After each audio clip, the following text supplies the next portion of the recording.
সরকারের উপসচিব পদে কোটা পদ্ধতি বাতিল, নিজ নিজ ক্যাডারের কর্মকর্তাদের সংশ্লিষ্ট মন্ত্রণালয়ের সচিব সহ নীতি নির্ধারণী পদে দায়িত্ব দেয়া এবং সব ক্যাডার কর্মকর্তাদের সমান অধিকার নিশ্চিত করার দাবিতে রাজশাহীতে মানববন্ধন করেছে আন্তঃক্যাডার বৈষম্য নিরসন পরিষদ।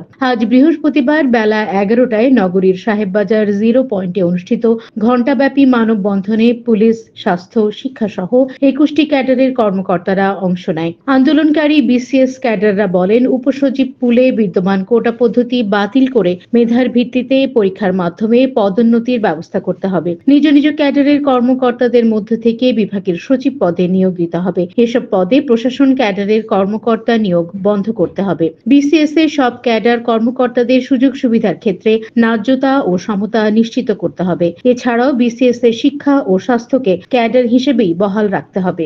দাবি আদায় না হলে কঠোর কর্মসূচি ঘোষণা করা হবে বলে জানিয়েছেন পরিষদের রাজশাহী বিভাগের সমন্বয়ক আব্দুল গাফফার। শিক্ষা ক্যাডারের যারা স্যার আছেন তাদেরকে একজন প্রফেসরকে চতুর্থ গ্রেডে আছে, এই ধরনের বৈষম্য, এই ধরনের লজ্জাস্কর কথা এই স্বাধীন দেশে আমরা কখনোই মানতে পারি না।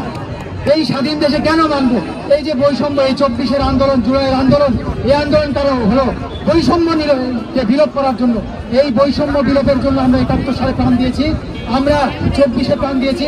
আমরা প্রয়োজনে আমাদের দাবি না আদায় হওয়া পর্যন্ত আমরা রাজপথ ছাড়বো না।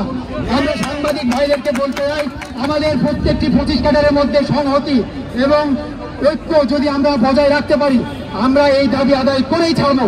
এই দাবি না আদায় হওয়া পর্যন্ত আমরা রাজপথ ছাড়বো না।